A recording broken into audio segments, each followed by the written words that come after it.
All right. Good morning, everyone. Welcome to the next episode of our veteran learning series, Transitioning into Your Next Career. Here's Make America started this workshop series to assist the broader military community with tips and tricks to help land that next civilian career. So whether you're currently in the process of separating out of the service or you're already out, transitioning from the military is a process. So welcome again. Let me also introduce myself. My name is Katie Bowerman. I'm a senior program manager with the Manufacturing Institute, and I oversee the virtual Heroes Make America military skill bridge training program, which we'll talk about in a minute. And in addition to that, to a variety of other virtual events like this workshop series that we put on for transitioning military veteran and military spouses. So today we have guest speaker, retired Colonel John Buckley. He's the Outreach Strategies Manager for Koch Industries, here to talk to you about how to be successful in the job search, application, and interview process, and so much more. So he has a wealth of experience and knowledge to be able to share with you today. So before I bring John on and have him share all his wisdom with you today, I briefly want to cover some general guidelines just to make sure that we're good to go for this event. So first off, it is being recorded. You probably got that notification that recording was in progress, just so you know that that is happening, and to stay muted throughout the event. That just helps with the recording having no background noise on it. So even though it's, I want you to stay muted. I don't want you to not ask questions. So still be an active participant. Use the chat box. So locate that chat box and drop in any questions throughout the event. And John will get to them either throughout the event or towards the end. So definitely throw in your questions. We will get to them to make sure you do that. So really, this is your opportunity to questions of an expert in the industry, not only a major company player in the industry, but someone who has so much experience on this transition process, right? So definitely use John as a resource, ask the questions that you have. So I also want to take a moment to briefly highlight, what is Heroes Make America? What did I just join, and what is this company that is providing this event? So Heroes Make America, our mission is to build connections between the military community and the manufacturing industry. You can see here there are four main areas that our program focuses on. One, it all started with our signature DoD-approved skill bridge training program. So we have 5 training programs across the country. 4 are in person, and 1 is 100% virtual, in which we train transitioning active duty service members, veterans, and military spouses in various skills that are needed by our industry. So manufacturing specific trainings. And I'll go over what those training tracks are in a minute. Secondly, we have our almost weekly Heroes Connect military to manufacturing events where we bring in various companies from our military community. So various companies for our military community to learn about the industry. Manufacturing is one of the most misunderstood industries in terms of the variety of companies and variety of positions. So we have these Heroes Connect events for you to learn about these various companies and what they're looking for in terms of roles from the military, or which positions they're looking to fill, locations, things like that. So great opportunity to learn about potential employers. Third, we kicked off this new veteran learning series in 2023. They're open events where the topics are more geared towards preparing for that next career, that next chapter after military service. And that's what the learning series is about. And then lastly, we also have quarterly manufacturing specific virtual career fairs. So we do have a virtual career fair that's coming up on May 19th. We'll provide that information. And then we also have an in-person career fair specific to manufacturing out at Fort Riley, Kansas on June 8th. So we'll provide that information as well. But so virtual, or if you happen to be in person in Kansas, those are opportunities for you to meet employers during a career fair. So that's a little bit about Heroes Make America. I talked about our skill bridge programs. Just so you know, we have 3 training tracks. We have a production technician track, a logistic track, and a mechatronics, which is more a technical training track. These are upcoming course dates, and we'll provide our contact information for you to be able to reach out to us. If you have any questions about Heroes at NAM.org is where you'll need to go to ask, email that address and ask any questions that you have. These are the dates of the upcoming events. So our next Heroes Connect is next week. We have Mars.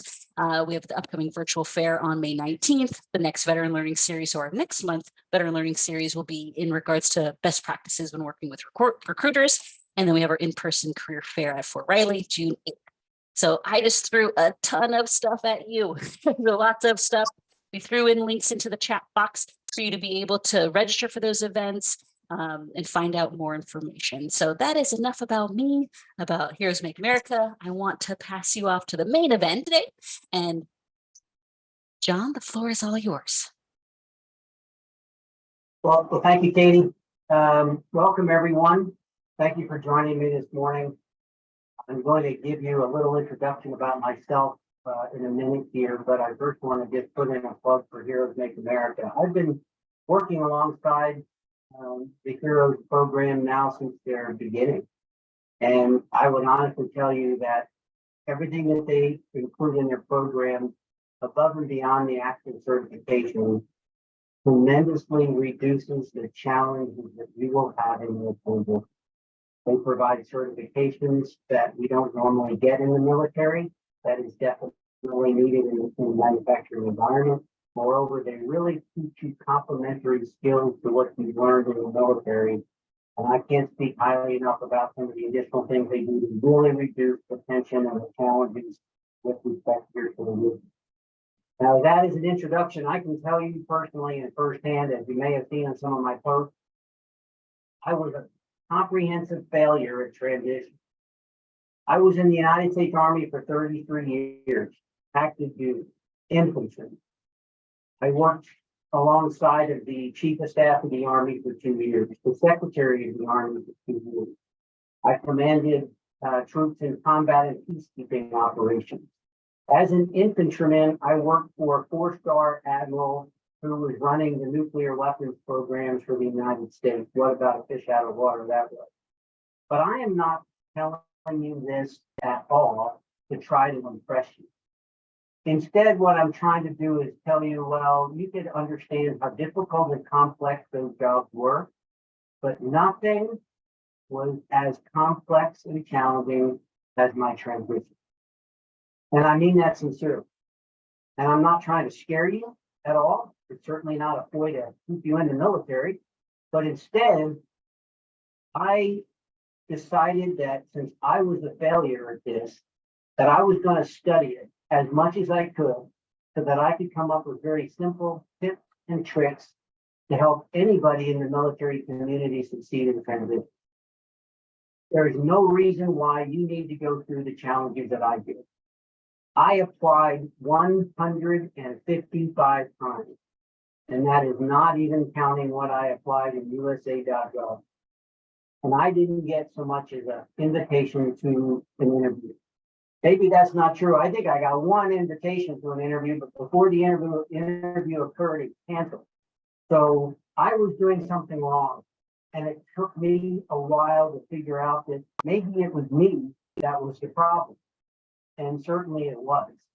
So I decided to put on my planner hat. I did a lot of combat planning. And I decided that I was going to solve this wicked problem by applying some of the planning techniques that I'd learned in the military. And I took 10 recruiters, one at a time, and I sat down and I said, you're my enemy. And I'm going to learn how you fight your fight. You know, what are your weapons of war?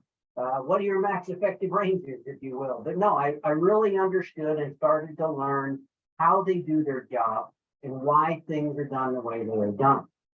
And what I found out was enabled me to come up with a plan to win. And I landed one of the best jobs that anybody could ever have.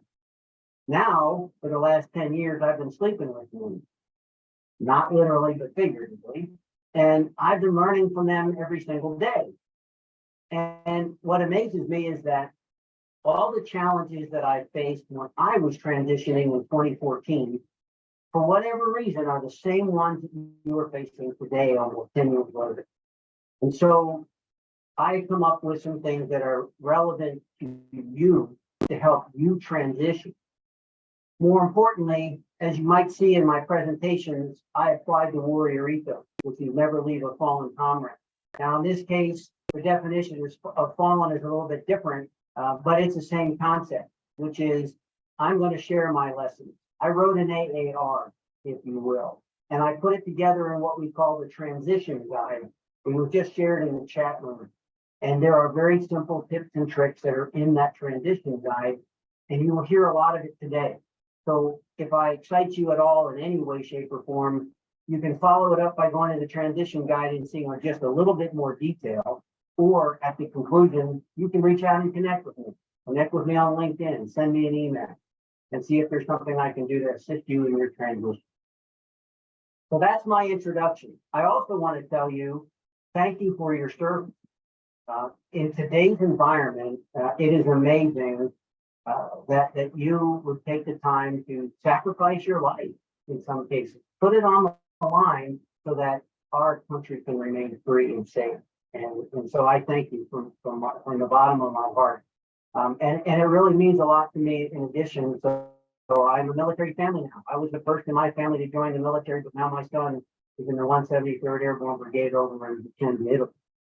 So we stay connected, and I really thank you for your service. To kind of go over the ground rules again, I'm going to start sharing, my screen, so you can see the chart. Again, this is my information. I'm going to stop throughout the presentation at least 2 times, if not 3 times, to give you the opportunity to unmute and ask a question. But as you go through this, if a question comes up, don't wait, put it in the chat room and we'll get to it. If I can't answer it during the presentation, I will certainly follow up if I can give you the specific answer. But I also ask if you got anything, any feedback, any comments or suggestions. I've got an email address in there, veterans@kocinv.com. Please share them there. And that way my presentation will be even better for the next series of transitioning servicemen. I also want to provide you now, and I'll provide it to you at the end, my contact information. Take a picture of it, save it, whatever. First number is my office telephone number. Second is my cell number. There's my email address. I also wanted to provide you a link to our veteran career site. So Koch Industries has a separate career page just for the military community. And then lastly is another link to the transition guide. And I'll be, again, covering some components of this throughout the presentation. The first thing to understand is why. Why is this transition so hard? It sounds really simple, right? You go attend a class at the TAP office, you go for a week, and then you go apply for a job, you submit a resume, you may go to an interview, and maybe you get the job offer. Then you go through some onboarding, possibly some negotiation before you onboard. Sounds real simple. You just take off your combat boots and put on whatever work shoes you want, and off you go. Well, I'm here to tell you that that's not as easy as it sounds. There are a lot of landmines along the way, and what I want to do is give you sort of a minefield map so that you can go through these landmines without stepping on them. Because I can tell you I stepped on every single one of them in my transition. The underlying reason for this complication is what I call the cultural and communication gap. And that means that you have a certain culture and language that you use in the military if you've been in for 3 years or 33 years like me. And when you get out, you're going to find that you have a challenge communicating. And the culture, not your values, I'm not talking about your values, I'm just talking about your work culture and the environment is going to be tremendously different. And the reason it is 94% of the current American population never put on a uniform. 94%, that's an awful lot of people. Let's look at that 6% who did serve in the military. That 6%, less than half of them are in the workforce. You still got World War II, Korea vets, and even some Vietnam vets. They're the baby boomers that are leaving the workforce at about 10,000 per day. So less than half of that 6% are still working. What does that really mean? That means now roughly 97 to 98% of the American workforce, 97 to 98% of your future colleagues never put on the uniform. That means they don't understand you. They don't know the difference between a corporal and a colonel. They don't know the difference between an Air Force captain and a Navy captain. They don't know the difference between a submarine and a U.S. Marine. Now, I'm saying that tongue in cheek, but at the same time, it really makes a point. Not only do they not understand you, but then they are incapable of taking your information, your military information, and translating it into a way that they can then see, how is it that this person is going to solve my problem? How is he or she going to come in and fill this position with these responsibilities. They cannot do them. Okay? And therefore it leads to a lot of misunderstanding, miscommunication, and the barriers that exist are amplified and make it even more complicated for you. Where it really becomes noticeable is in some of the most critical steps of the transition into a civilian job. In the interview room, that's where you get to sit down and talk. And you may have 3 to 4, sometimes 5 different people that you're going to spend an hour with.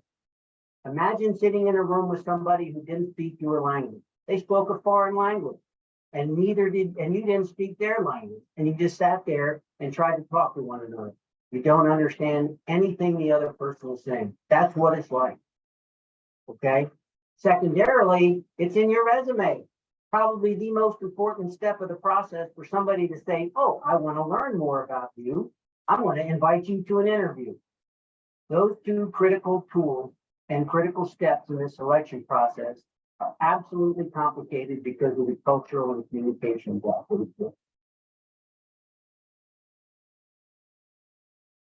Something to think about so that you can better put this into perspective for yourself. 1, the transition is not just a change. I'm going to change my address from Fort whatever to 2223 Medford Drive, right? I mean, that's not it. It's not also just taking off your combat boots and putting on, some sort of work shoe somewhere. That's not what it is. It is truly a psychological and cultural shift for you. Okay? There are a lot of things that will complicate your transition beyond just applying for a job. The civilian life outside of your military installation will look the same, kind of feel the same a little bit, but there are some underlying differences that you will not be aware of.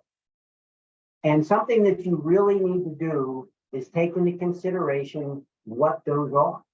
Now think about this. You are currently on a team where the success and survival of the team far outweighs any individual.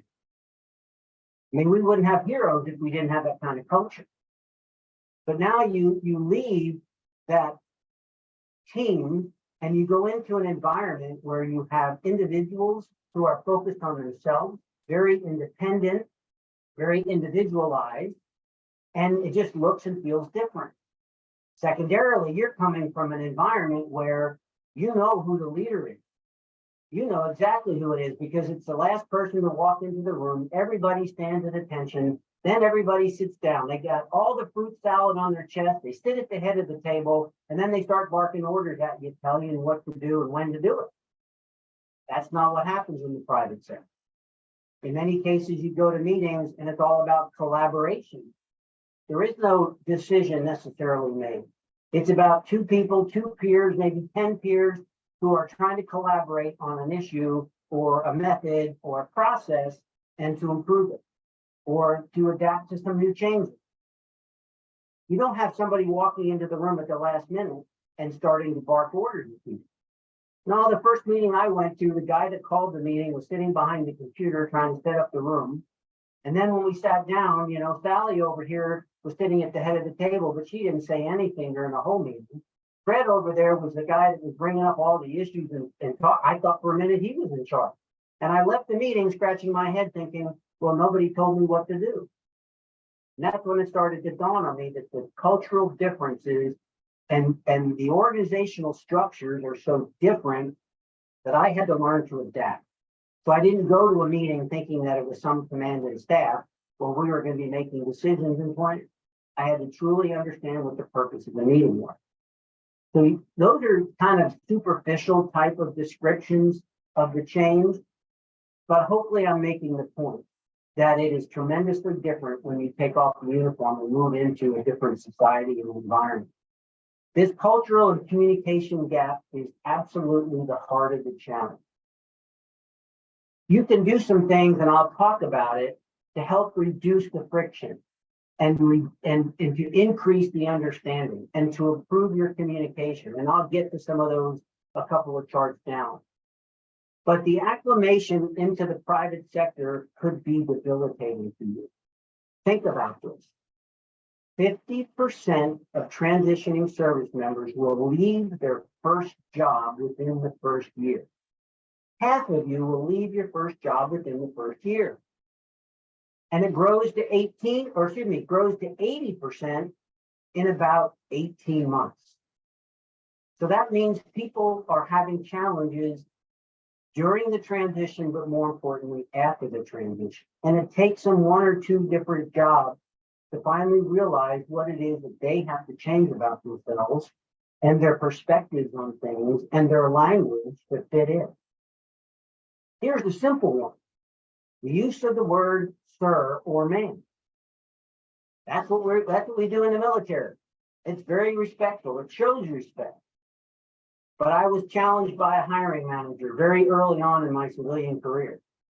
He asked me, he had hired a Marine. He says, how do I get this Marine to stop saying sir? And I'm thinking, and I said out loud, I could think of about 10,000 things that he could call you that would be much worse than sir.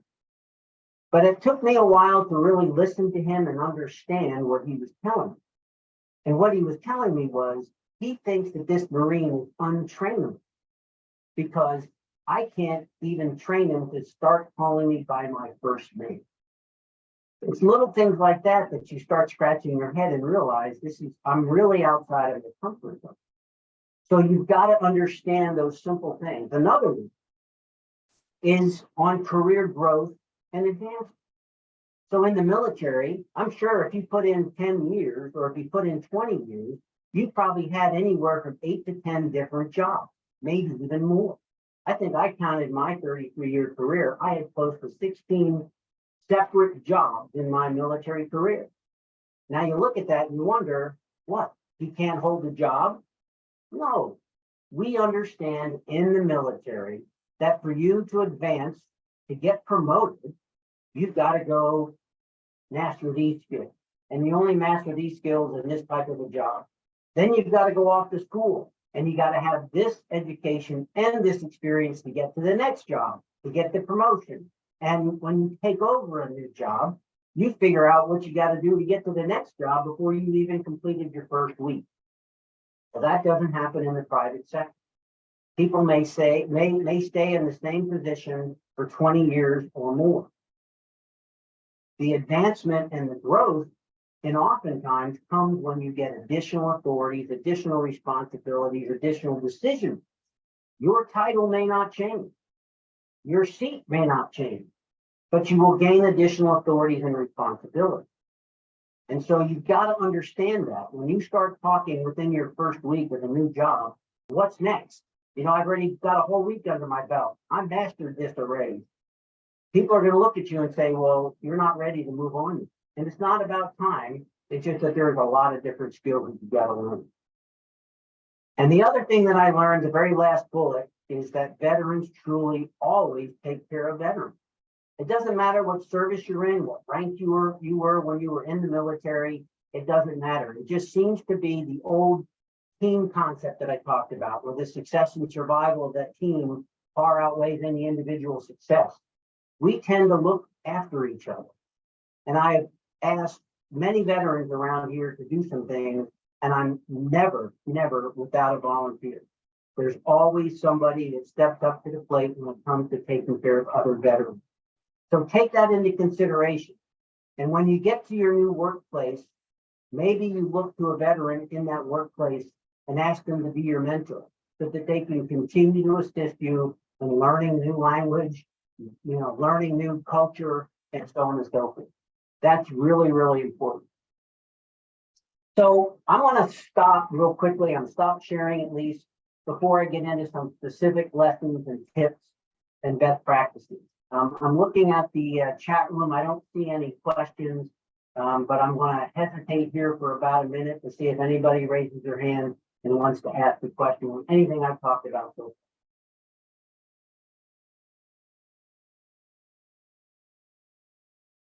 far. Okay. No questions. Yeah, and as a reminder for our participants, if you do have a question, there's a little reaction tab on your control panel, and that's where you can raise your hand and come on. Or if you have a question, just unmute at this point. All right, if there's no questions, then it's good to know to continue to learn and grow.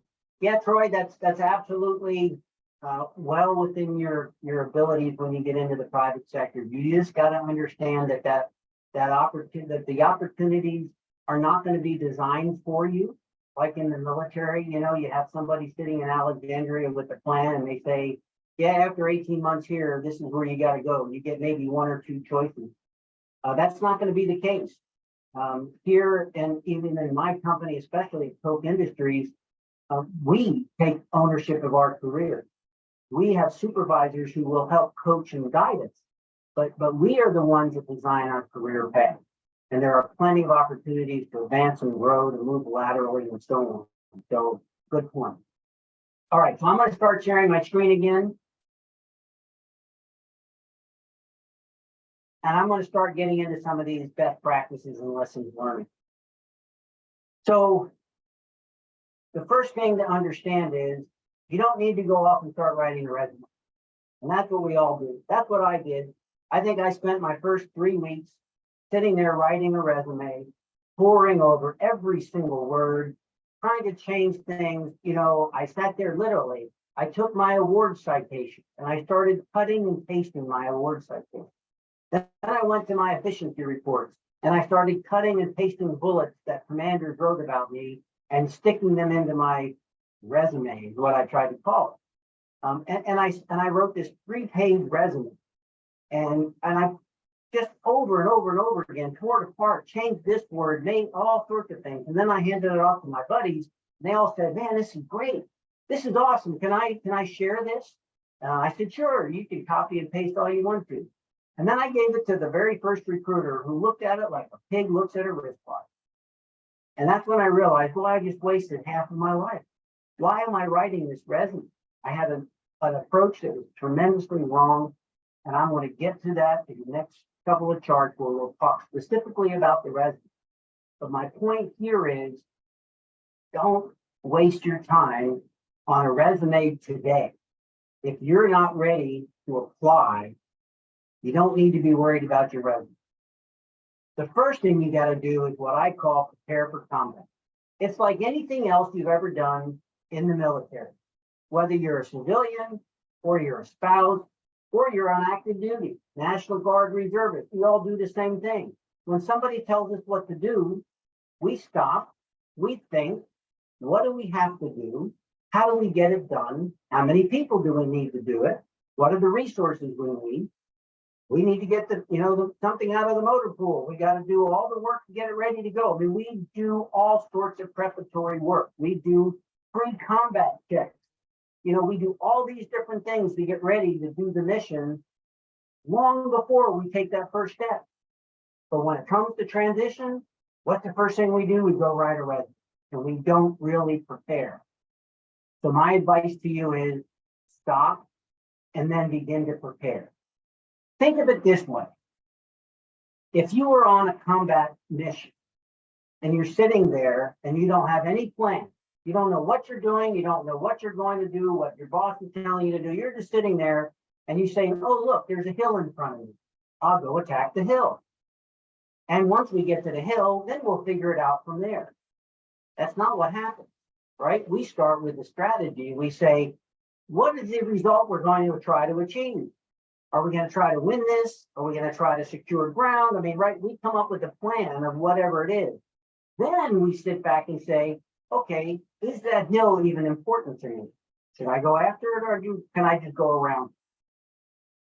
But when transition comes in, what's the first thing we do? Oh, let's go get a job. Let's go take that hill. No, you need to stop and think.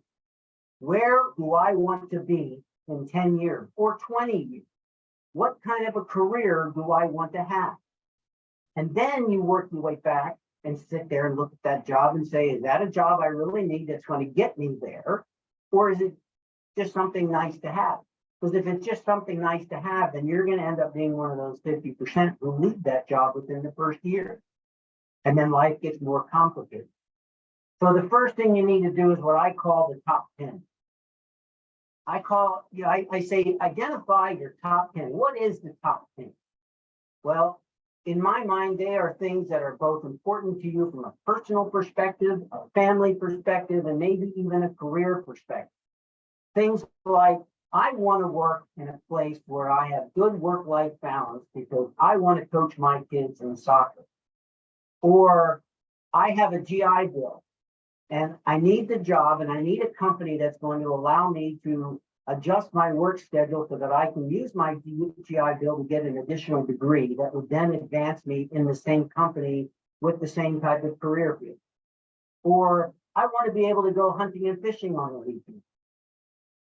Maybe it's something, where I have a special family need and I need to be near this specialist. Maybe it's a medical facility that I got to be, close by to. Or, we have kids and we want to be close enough to grandma that she can see them on the weekend. Or you can be like me and say, there's got to be 5 states between me and my mother-in-law, no less. You could do something like that. What are those things that are important to you? And then once you identify them, now you use them so that when you start to chase jobs or chase companies, that you're not doing it in a backwards way. What do I mean by that? So in my situation, I was assigned to Fort Leavenworth at the time I was retiring. My youngest son had moved, more than any of my other kids, just because of his age and where we were in my career and how we got to moving every year, it seemed like, at least every other year, because I got more senior. And so he was a junior in high school at the time. And we kind of decided, my wife and I, that we would stay in the Kansas area so that we didn't have to unplug him from yet another school. 2 days after making that decision, a buddy of mine says, hey, I got this great job opportunity out in Colorado. You need to come out here and go through an interview. And I thought about it, and I was actually prepared to pack my bags before I was sat down and said, wait a minute, if you get a job in Colorado Springs, it means you're taking your son out of high school. And I hadn't done my top 10. We kind of identified it, but we really hadn't done the top 10. Once we kind of sat down and really nailed it out, it simplified all the noise around me. And it really enabled me to focus and say, okay, I got to stay here. I'm going to start looking at companies who are here first before I even start looking at jobs to learn what company I needed to work for. And so identify those top 10. Now, if you have a significant other or you're married, here's my suggestion. You send your significant other to the bedroom, you go to the basement, you each work on your top 10, then you get your best friend or a referee to meet you both in the kitchen. You tie your hands behind your back so there's no fighting, and you exchange your top 10 list. I bet you they're going to be very different. And in that case, the reason you have your referee there is so that you can talk about it and come together with one top 10. What is important? Thank goodness when I said I have to have 5 states between me and my mother-in-law, my wife was open to that. Otherwise, we get out of serious problems. So identify your top 10 and begin to think about it and then start to apply it. Here's some other things that could be part of your top 10. Where do you want to live and work? What are some of the taxes in the area? If you're retiring, I bet you don't want Uncle Sam to take 50% of your retirement pay. Maybe you don't want to live in an area that taxes that kind of stuff. Do you know what if you're going to need VA care, maybe you need to be close to a VA service. Do I have family or legal obligations that I got to address? I mean, there are all sorts of things. This is just a really, really short list of things to consider, but those are things that you might want to consider. Notice that they're both personal and professional oriented. So these are just a few. And if you go to the transition guide, you may find a few more. So that's the top 10. That's the first thing you need to do. The second thing that you need to do is what I call scouts out. And again, here's the analogy. Once again, I'm sitting on that front line, getting ready to go to war or go to start a fight with the enemy across the way. And I don't know where the enemy is. I don't really know anything about the terrain in that area. Is there a river there? How deep is it? Is there a stream? Are there woods? Where do they place their minefields? I don't know anything. What do? I put scouts out. Or maybe I send some ISR assets or a UAV or put something out there to help me gather some information on an environment or an area that I'm very unfamiliar with. Why not? Why not learn more about what's over there so that when you come up with your plan, now you know exactly where you need to go to beat the enemy. Well, the same thing goes with your transition. As I already described, you are moving into an unfamiliar environment. You really don't know what's out there. So why don't you put scouts out? Well, in this case, you become the scout, or maybe it's somebody who's doing the job that you're interested in. Now, in this case, of course, it's not war, so you could sit down with that person across the way. You want to be a mechanic or you want to be a maintenance supervisor in a manufacturing environment. Why don't you find somebody who is a maintenance supervisor? Take them out for a coffee, take them out for a beer, treat them to breakfast, and then ask them all sorts of questions about that career field. Learn about it, right? You can ask them questions about what professional association should I join so I can stay abreast of new developments, or what type of certification do I need to succeed? How many people do you lead? How do you collaborate with the production team? All these different things that you might want to know about that career field. So a true story. I thought I identified 4 separate career fields. I looked at where are my skills, where are my experiences, where's my education, and more importantly, where is my passion? And I said, okay, that falls into these 4 different career fields. Well, when I started to do these informational interviews on somebody who'd been in these particular careers, I quickly found out that there was one that I did not want to do. So now I'm down to 3. Then I really learned that what I thought was a career field wasn't even a career field. It was just an additional skill, almost like an additional skill identifier in your military career. So now I'm down to 2. And then I really narrowed down increased my knowledge that really narrowed down the choices that I had within those 2 career fields. And so it simplified it. I must have had 50 or 100 different informational interviews. And I found professionals in all sorts of ways. In some cases, I found them on LinkedIn. I would go in and I would look for somebody with a certain career field, and then I would write them a note. And I would say, hey, would you be willing to share some knowledge about why you're so good at what you do? Why are you so accomplished? People love talking about themselves. And so I learned a whole lot from it. And I would highly recommend that you do the same thing. And then if you sit down with them, the last question you ask them is, do you have anybody else that you would recommend I talk to? And that way your list grows and you continue to build a network of people. And it helps you in a lot of different ways. But the most important way is it's going to help you better understand your career or the career fields that you're interested in. A second benefit is you learn the language, especially if you talk to somebody who never served a day in their life. You sit down with them over an hour and you start talking to them about their career field, you're going to learn the words, the phrases, the acronyms, the references that they have that's important to that career field. And now you're picking up your second language. So it's truly beneficial in a lot of different ways. Third way that it's beneficial is it's just networking. And you go out and you meet a whole lot of different people. And before you know it, you're going to run into somebody and say, you know what? I know Sally down the road over here, and she's looking for somebody just like you. Let me introduce you to her. And now your networking has led you to a good job. So there's 3 benefits for doing informational interviews that are career focused. Now there's another method. It's the same thing. It's informational interviewing, but now you might want to do it on the company that you're interested in. Now, certainly, if you're interested in working for a company, you can go to Indeed. You can go to Glassdoor.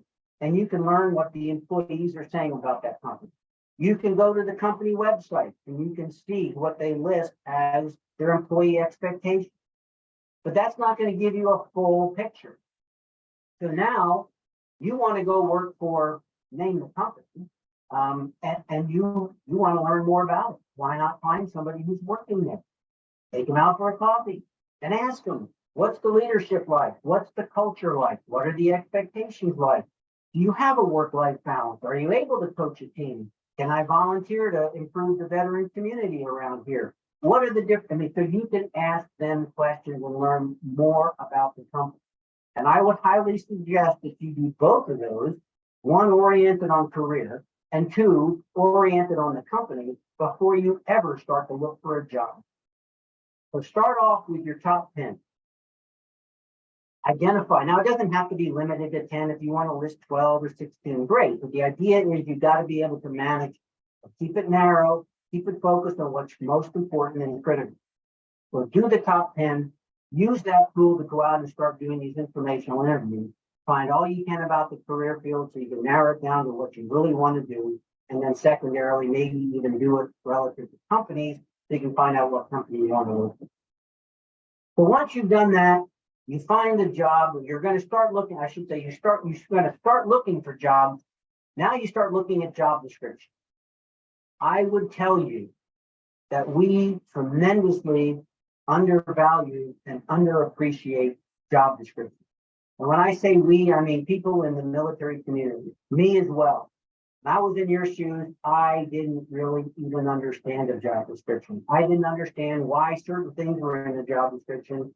And I certainly didn't really understand what was important in the job description.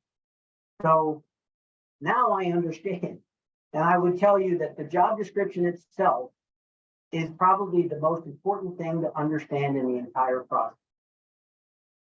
So I have some tips on how to use the job description, and they might make you better understand and appreciate why the job description is so important. First, understand who writes the job description. The first person to identify the need for a job, meaning an opening, and therefore define what the job requirements are, is the hiring manager. He is responsible for, or she is responsible for a team, and there's an opening in the team, or there's something that's needed because they're growing their capabilities and they need a new capability on the team. So they're the first persons to identify it, and they have to lay out what the responsibilities are. What are they going to be doing on a day-to-day basis? But then the recruiter is the one that's going to make sure that the right words are in it, that it's written in such a way that it meets the requirements and obligations. And then the HR individual, if it's not the same person, will do the same thing to make sure it's compliant. So there's 3 people touching this job description. Then they're going to post it on a website, and you're going to find it. Now, what do you do with it? The first thing that you do is you go to the section that's called qualifications or requirements. It may be something different, but in most cases, it's going to be what are the requirements or what are the qualifications. Now, this is the qualification assessment because it's required by the Department of Labor to have something in the job description that will help the company prove why they rejected somebody. That's it. It's a negative motivator. The company needs something on the paper that's going to say, well, Joe, Billy, Bob, and Sally applied for this job. And when they ask, why did you reject Joe? You can say, well, because he didn't meet these requirements.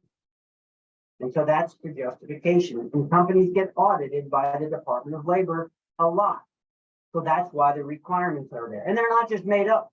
They are truly requirements, things that you must have, either it's an experience or a certification or an education degree. It will very clearly specify. They are must have. During the application process, you'll be asked a lot of questions. You will ultimately get to the questions that are going to help you prove you are qualified. So if the basic qualification in the job description says you must be able to hold your breath while standing on your head and stacking 10 BBs together, okay, then the question is going to be, can you hold your breath on your head stacking BBs? You must answer yes or no. And if you answer no to just one of those qualification questions, you will be automatically rejected. I didn't really put a lot of thought into it. I saw these qualifications and I thought, yeah, but you know what? Once they read this terrible resume of mine, they'll see just how good I am and they're going to interview me anyway. even though I don't meet all the qualifications. And that wasn't true. True story. A buddy of mine came to me and said, I know you're looking for this type of a job. My next door neighbor works over here at this company and he has a job opening that fits exactly what you're looking for. So I immediately went over to their career page. I applied for the job and then I waited. 2 weeks went by, a month went by. Finally, about the 6-week mark, I went back to my buddy and said, hey, what's going on with your neighbor? He hasn't called me yet. He should be hiring me already. He said, well, let me set up a phone call. So he went to his neighbor. He gave him my number, set up a phone call. The guy on the other end from this company said, what's your name? And I told him my name. He said, give me a second. He looked at the file and he said, you don't meet the qualification. Why am I even wasting my time with you? Click, hung up the phone, no further conversation. I thought that all these other skills and experiences would help him to overlook the fact that I didn't meet the qualification. Doesn't work that way. You must meet the qualification. So I call it the two-step test. That was the first test. So the two-step test is easier than the Texas two-step. More importantly, you don't have to listen to that crappy country music if you don't want to. Now, if that's exciting to you, please turn on the music and take the two-step test. Step 1, look at the required qualifications in the job description. Ask yourself one question. Do I meet all of these qualifications or requirements? If the answer is yes, then proceed to step 2. If the answer is no, then stop looking at the job description and go find something else. So step 2 is more about responsibility. Okay, what are the responsibilities that you will have in this job? It is not a qualification assessment, but instead it is a competitive assessment. Who are you competing against? Average number of applicants is about 100. So you will be competing against 99 other people to see if you have what it takes to be the best person in this job. So you start with the responsibility. You go into that paragraph and you look at those and you ask yourself 2 questions. The first question is, do I have relevant skills and experiences that would enable me to do every one of these things that they've listed as responsibility?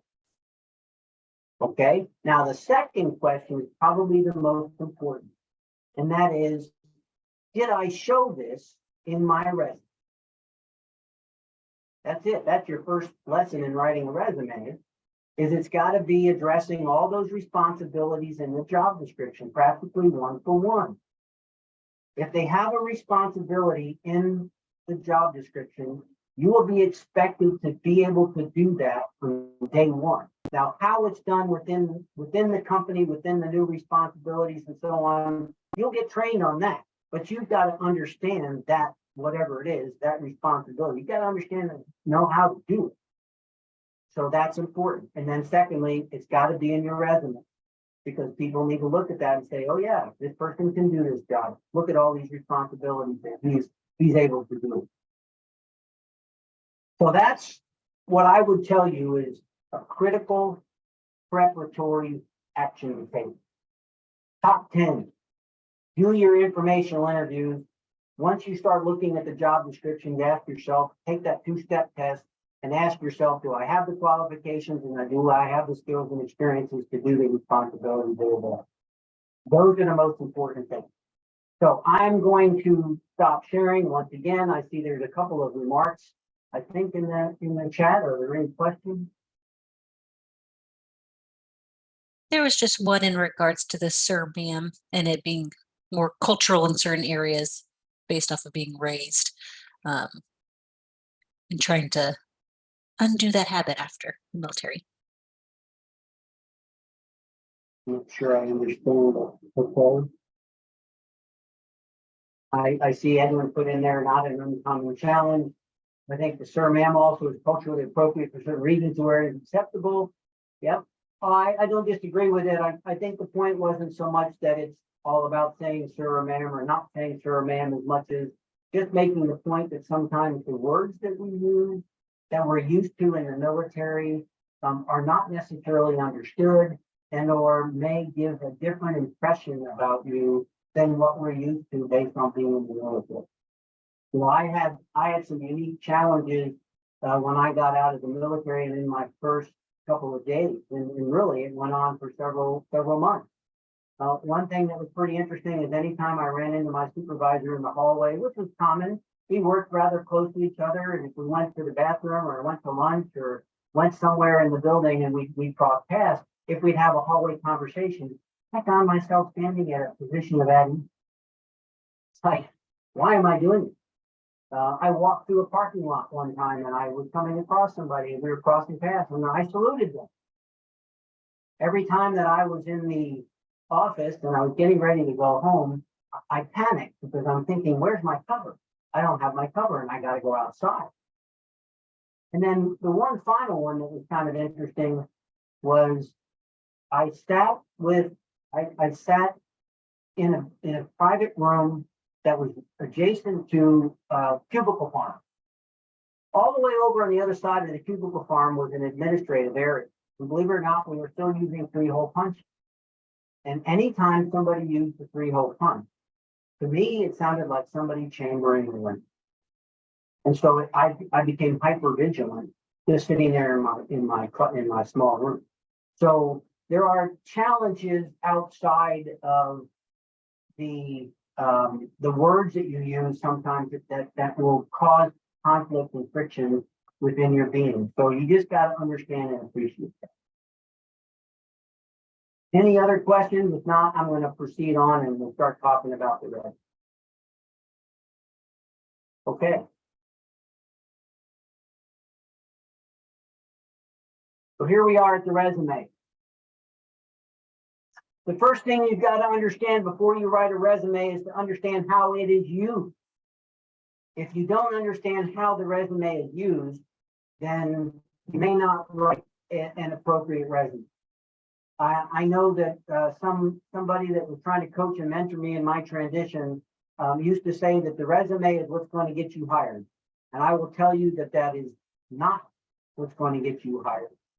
But it is an important tool to get you noticed and to get you invited to at least a telephonic interview. Your in-person interaction, or in this case today, in many cases it's virtual, but nonetheless it's still semi-face-to-face, that in-person interaction is what will get you hired. The resume only opens that door. So I tell that to you because in many cases, we try to write a history of our military experience. I call that a curriculum vitae. That's not what we're supposed to be writing. We're supposed to be writing a very short piece of, a short document that highlights only the relevant skills and abilities. And I'll come back to what relevant is. I kind of alluded to that a little. But here's how the resume is used. So first and foremost, you insert the resume into the application. When the recruiter looks at your application, the first thing that they will see is, did you answer all of the qualification questions with the yes? If you didn't, then it's an automatic reject. If you did, then they will scan some of the information you put in there and quite possibly open the resume. The national average for the amount of time a recruiter spends on this initial review of your resume is 13 seconds. That's right, 13 seconds. How much information can you jam into your resume to be read in 13 seconds? Not a whole lot. Now, once the recruiter does that initial review in 13 seconds, they will make the determination of whether or not I want to learn more. This person is very interesting to me. About a third, the national average is about a third of the applicants will get some sort of a phone call or an opportunity to kind of undergo what I call a screening, not so much an interview. It looks like an interview, but a screening with the recruiter. The recruiter will be focusing on two things. First and foremost, your skills and experiences. Are they relevant to the job and the needs of the job? And the second thing is that recruiter will begin to do a character assessment Does this person possess the character and the values for an employee that needs to work at our company? Okay, once they're done with that review, then they're gonna say, this is somebody that the hiring manager would be interested in, or it won't be somebody the hiring manager is interested in. If it's the former, then they will send your resume and all of their notes, and they will send it to the hiring manager for review with the recommendation. I recommend this person be interviewed by the interview team. So what happens? The hiring manager will read every single word in your resume. Every period, every comma, every parenthesis, they will read the entire resume, probably more than once. And they will make that determination. Yes, bring this person in for an interview. Now, we'll get into the interview stuff in a minute, but the entire interview team will be given your resume. And they will have the opportunity to look at the resume. But understand, and again, this will be amplified during the interview section, understand that everybody that's going to interview you is associated with that job in one way or the other. Maybe they had that job already, or maybe they worked alongside or adjacent to that person, or they're the supervisor of that position, right? So they're going to know this position, but that's all they're going to be looking at. So they're going to be looking at your resume relevant to that job. And if they can't make the connection of the information in your resume to that job and those responsibilities, then they probably wouldn't recommend you for a hire. So understand how that resume is used. You've got to, capture the attention in 13 seconds, and yet be completely thorough enough that the hiring manager is going to say, yes, this person is fully experienced and qualified for us to interview and learn a little bit more. So how do you do that? Remember that more is not necessarily better. However, don't fall into that trap that, it's got to be only one page long. No, it's got to be able to address all the skills and responsibilities and experiences that are in that job description. So I'm going to go back to that job description. I told you that that is probably the most important document in this whole process. Well, in this job description, you have got to understand and identify what it is that the company is looking for. So if you've done this in the military, you know what a mission analysis is. What's a mission analysis? The mission analysis is going through a document to identify what are the tasks, what are the missions that they are going to tell me to do. They want me to collaborate with the production team. They want me to be able to submit daily reports to higher headquarters. They want me to track the status of repair parts on any machinery. They want me to train, coach, and mentor people. They want me to provide a safety plan and execute a safety plan so people aren't injured during the work. They'll have those things listed. And then you have to address each and every one of them. Here is a very simple trick on how to do this. Once you have identified, well, let me go back. Let me tell you a story. So I surprised my grandson and walked into his house one afternoon just as he was coming home from school. And he comes in, he's only in second grade, and he comes over and he says, Papa John, look at this. I got 100% on my paper. And I looked at this paper and I saw single words on the left-hand side and short definitions on the right. And he drew a line from one to connect to the correct answer. And he got them all right. Well, in essence, that's all you need to do. You need to sit there and say, what are they telling me to do in this job description? And you can write it out in single words. Safety, collaborate, report, right? What are those things that they're telling me to do? Now I'll take this thing you call a resume and draw a line and say, safety. Do I have anything in my resume that highlights safety? Yes or no? If no, then add. Okay? Now, I'm not telling you that you only need to have one bullet for each and every test. You can have 3, 4, 5. It doesn't matter. But the point is that subject must be addressed in your resume. One has to have at least something. So go down the list of everything they told you to do. Do I have something in there? Now, here's the hardest part.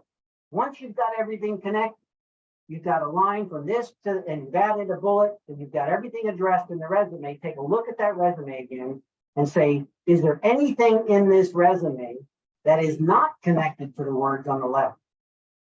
And if they aren't, then take it out. It's not going to do any good for you. The people that are looking at this resume, as I said already, are going to be looking at that job and that job only.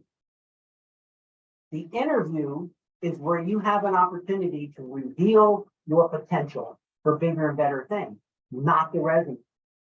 Everybody that's reading that resume is going to be narrow-minded. They're shallow focused. They are focused only on that job description and that job. And you've got to make sure that you take out everything that's irrelevant. Okay?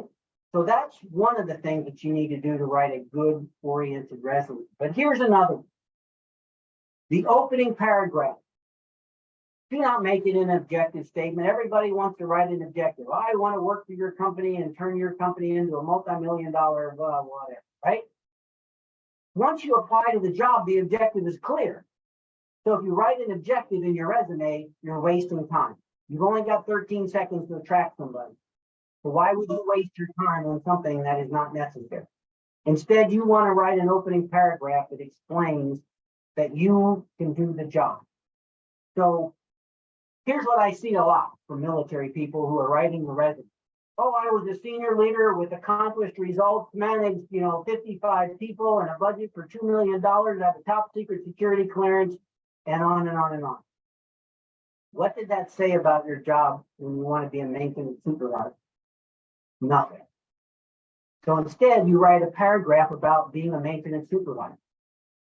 I led, accomplished leader of a maintenance team, training them on how to do work according to specifications and safety, or something to that effect, right? You're addressing, you are a maintenance supervisor.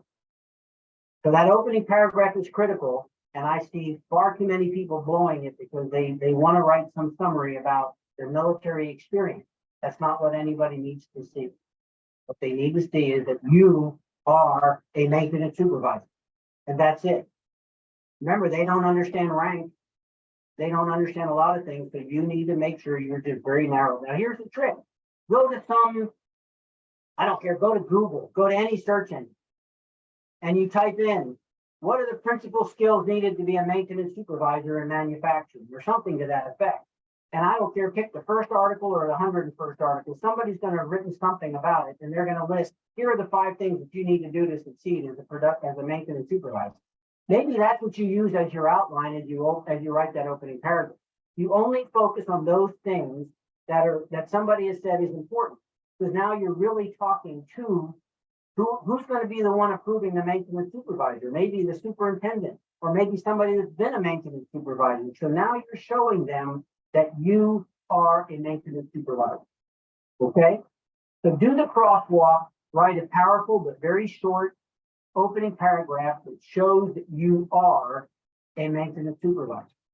Okay? So that's what you need to do. Here's another thing. Quantify. Everybody's talking about you need to show value, right? You write a bullet and said, I did this. Well, so what? What was the outcome? What was the value that you created? What is the so what is how I answer it, right? I call it here on the chart that you want to be able to show the value you created, right? So I led a team of 50 people. So what? What did you lead them to do? What was the outcome? We achieved the objective, or we were able to operate safely and nobody got hurt. We were able to do it efficiently, so we reduced the number of people that we needed to do the job. What did you do? I saved money. I increased the value of something, made it more efficient, made it more effective. What is the so what? We end up focusing on the complexity. I manage a budget of $50 million. Okay, so what? First thing to consider is nobody on the outside here in the private sector will manage a budget to zero. Instead, you get $50 million and they want you to turn it into $250 million.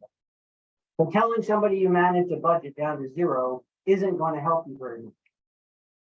So quantify the right thing, include a so what for every single accomplishment that you have in your resume. So that's a very simple and rather quick overview of how to write a resume. But here's the ultimate test. Remember I said 13 seconds. Well, I'm going to give you extra time. Give them 30 seconds.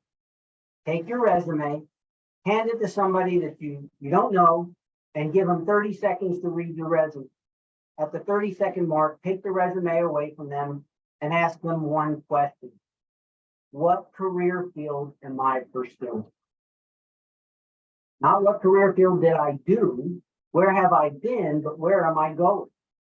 And so if I did that today and I took my resume when I was in your shoes and I handed it to somebody and gave them 30 seconds and then asked them what career field am I pursuing, they would probably say, it looks like you're applying to be in the United States Army.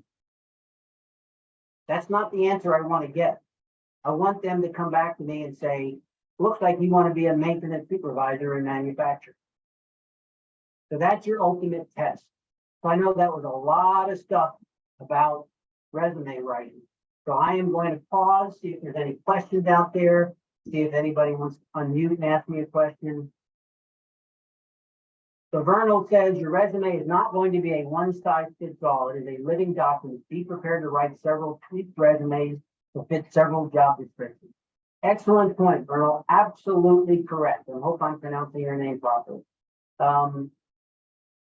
That's another reason why, if you remember where I started out at the presentation, don't just jump right into writing a resume, because in fact, you should really write a different resume for every single job description and job that you're going to apply for, because the requirements, the responsibilities, the expectations are different in every job description. And so I see this happen a lot. I'm going to apply for 3 different jobs and they submit the exact same resume. And really, it does not solve your problem. It may focus on just one of those, but the other 2 then would more than likely be worthless. So absolutely correct. I tell people that you really don't write your resume until you've identified your job description. And so you've got to throw it away when you submitted it, so that when you get the next job description that you're going to apply for, you start all over again and you write another resume. So great point. Any other questions? Yes, sir. This is Evan Bates from New Orleans with Martha Reyes. My question is, when you spoke earlier about like how once they take the transition, they have to jump from several jobs because they just didn't work out for them. Do they have any trends that you know of that make them, that put it out there to why they went from one job or they weren't successful at the job that they initially got into? Yeah, that's a great question. And yeah, there were 2 studies done several years ago by 2 different agencies and organizations, and we pretty much came up with some of the similar solutions. One of the very first and major reasons that these folks were leaving their first jobs was, one, it was an inappropriate culture fit. From the perspective of the veteran, they didn't fit in. That was the number 1 reason. The number 2 reason was there was a perception that the company wasn't interested in my career development. So both of those are really a cultural misunderstanding on both sides, not just one person. So it wasn't necessarily related to the skills and ability. Now, I will tell you there's a third one that was kind of consistent between the 2, and it had to do with they didn't see the value in the work that they were doing. And so they were pursuing something where they could create value. And that's a cultural challenge for us in the military, because we need to see and we need to know sort of going in, what's the end state? What are we trying to achieve? And what value are we trying to create either for our team, our unit, our country, whatever? And when you get out and you look at that, you sometimes struggle to really understand what it is and how the value affects, or how your work affects the value of the company.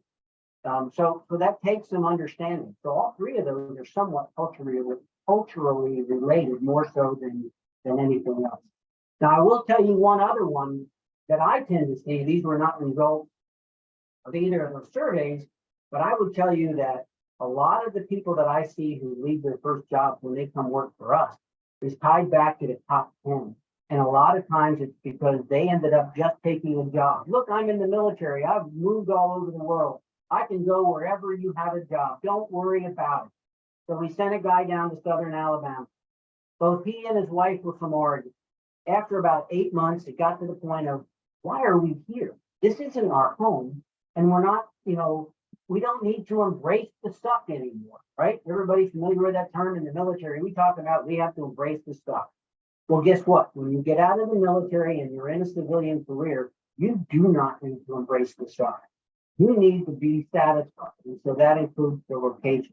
So I have seen people who just don't do the top 10 properly and either end up in a location that is not where they want to be, or end up doing a job that isn't necessarily fully satisfied. Does that answer your question, Evan?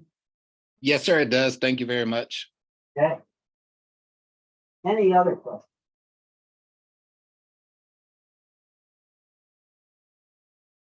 Okay. All right.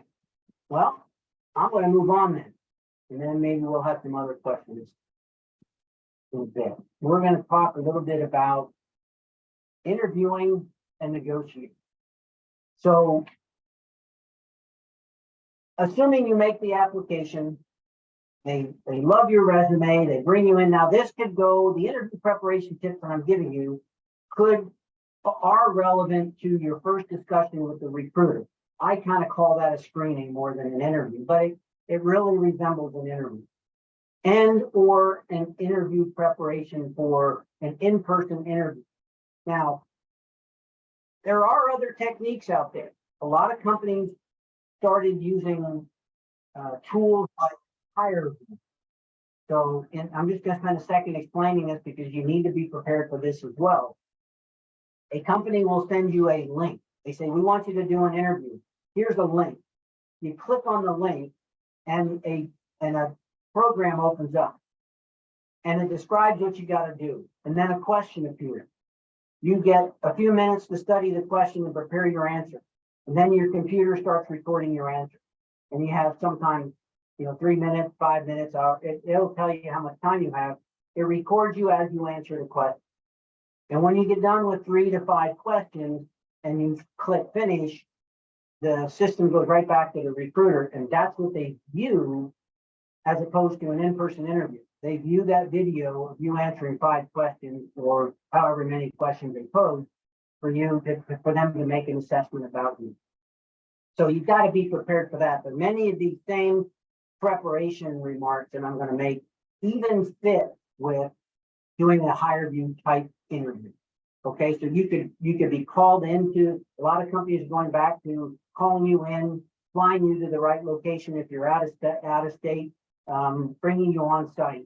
They want to do an interview on site. You may get to meet 3 to 5 people, spend an hour with each of them. So you could be 3 hours of interview or 5 hours of interview. Sometimes they're doing over like Zoom or Teams or something like that, and they'll do an interview there and maybe 2 people at one time interview. So there's different options, but just understand that there are 2 principal objectives around an interview. And you've got to understand what they are. Because if not, then you won't necessarily prepare. The first objective is the company. And that's, we want to make sure that this is the right person for this job. Right? So they're going to figure that out. The second objective is yours. You should have an objective. And that objective should be something along the lines of, is this the right job and company for me to work at? Okay? You can't just because you got the interview think, oh my gosh, I'm going to take this job if they give it to me. No, you still need to ensure that this is the right job. And how do you do that? Well, there's a couple of ways. The first way, kind of already talked about, you can do some research, go to Indeed, go to Glassdoor and learn more about the company. You could interview people, like I said, informational interviewing, find somebody who works there and talk to them. You could go to their website and see all about them and learn all of it. But I will certainly take some consideration on how to learn about this company. Now that you get to be in the interview room, why not ask questions? And we tend to forget that. Just about every interview I've ever heard about or been a part of is an hour long, 40 minutes of interviewing, and then at the 40-minute mark, we turn around and say, okay, what are your questions? We give you 20 whole minutes. So my very first interview, I was given 20 whole minutes to ask questions. And guess what I said? I don't have any questions. Well, you answered them. That was not the right answer to give, because now the company looked at me as somebody that's not interested in learning. And I missed the opportunity to really learn more about the job. Now, I am not telling you to come in with just list 15 questions. You know, what are the work hours? What days of the week do you work? What do you make? You know, I'm talking to you about some really important questions that you might want to come and ask. Think about the top 10 that you just developed before you even applied for the job. Maybe there's some things in there that you might want to learn. Work-life balance. Hey, I want to be able to coach my daughter in volleyball. You know, what's the work-life balance around it? You might want to learn about the leadership structures and their perspectives. You might want to learn about, are there any future modernization or transformation initiatives that are going to happen in this company? How long has the leader been here? Things that are important to you that may indicate to you the stability of the job, stability of the program, the initiative. Are you going to like it? You know, how many members on the team? You know, if you name it, what are those things that are important to you? And you need to be able to ask those questions. Here's one question that I would recommend that you write down today. You take it with you for every interview. Now you only have 14 to come up with. How about, what is your timeline for making the decision? I went into my interview and got done, and I fully expected that before I got home, I would have a job, or I would have been rejected. Well, a couple of days went by and I started panicking. And I didn't realize that if I had asked this question, I would have learned that they had one more person to interview, but that person was overseas and they were waiting for them to get back. And it wouldn't be until next Friday before they interviewed them, and they would make the decision that following Monday. So I had 2 weeks to wait. Had I known that, I could have been doing a whole lot more than just sitting there, twiddling my thumbs and getting nervous as all get it. So ask the question, if only for your own mental health, you know, ask the question, what is your timeline for making this decision? You can ask about advancement and growth opportunities. You can ask anything that you need to help you make the decision and to achieve your objective. Is this the place I want to work? So something else to think about. You do not want to initiate a conversation about salary. Now, there are a lot of different companies who are adding into their application process a question that has, you know, what do you think is your salary range, or what salary range are you considering? So the same thought process into answering the question in the interview room should go into answering the question in the application. And I would not wait until I get into the interview room or the application is in front of me to think about how I'm going to answer that question. But can you honestly answer a question today that says, what is your value? What is your anticipated salary range? Right? How do we compensate you? I mean, you could be asked a lot of different questions related to that, but the bottom line is, how much do you think you're worth? Can you answer that question? So I don't recommend that you ask a question about what are you going to pay me, but instead, you need to be prepared to answer that question. How do you do that? I'm going to give you 3 ways to do that. But the first thing you need to do is a little bit of research, and it's not really hard. You can go to salary.com. You can go to Indeed. You can go to other tools, and you can type in the job title, and you can type in the city where the job is, and it's going to give you a salary range or a median, salary. And so you can look at that and you can study that and say, okay, I'm just making up numbers here today. This maintenance supervisor can make between $80,000 to $110,000 if I do it here in Nashville, Tennessee. Okay, so now you know what the salary range is for somebody in that career field, and you probably need to be somewhere in that salary range. That's a technique. Do the research. Another technique may be you start with the salary you're making today, not all the additional compensation you're getting in the military, but what is your base salary? How much is it? And maybe that's a starting range and say, well, because I need to kind of have the same quality of life that I have today. Or you could take a look at that and say, I'm retiring and I'm going to get X thousands of dollars every month. So maybe I could lower how much my pay range expectations are. And I would recommend you consider that because it opens a whole lot of doors. I did that. I finally sat down and said, you know what, how much am I going to make during my retirement? How much do I really need? And when I did it that way, then my value made it so much easier to discuss. And more importantly, it opened so many more opportunities because I realized I didn't need all that kind of money. Now, if money is your number one objective, sure, go for it. But here are 3 ways you can answer a question that's around your salary. What do you think, or what is your salary? So the first method, I call it the dartboard method, right? You throw a dart on the wall and see if it sticks. What is your objective when you answer this question? Your objective should be that I am going to fall within the salary range of David. So get this, the company is doing the same thing I just told you to do. They're going to get in salary.com and they're going to say, what is the maintenance supervisor making in Nashville, Tennessee? And then they're going to build their salary range around that to say, you got to stay competitive, but what can we afford if we find a really terrific maintenance supervisor and want to pay him what he's worth? So they're going to have a salary range.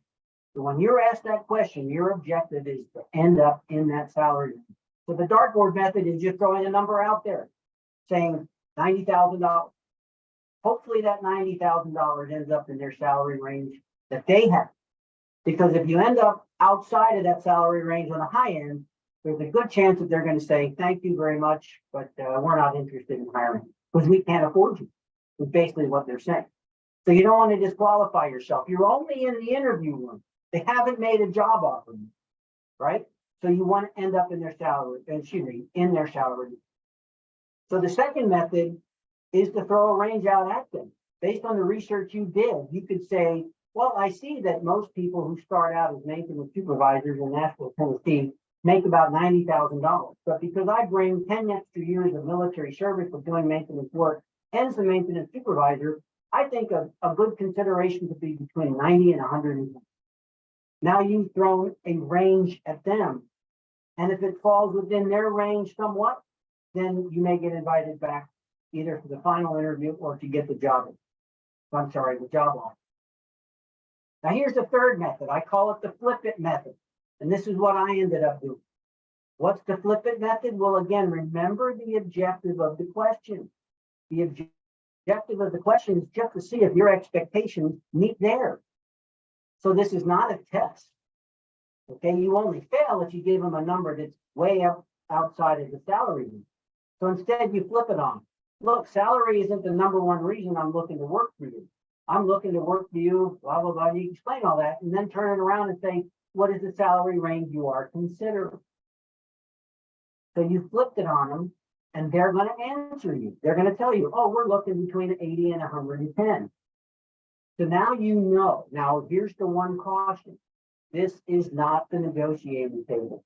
You are still in the interview, but you've at least given them, or you want to give them the indication that that's, you're in the salary range and you want to talk about it, right? And you can just say something like, that sounds reasonable, and leave it at that.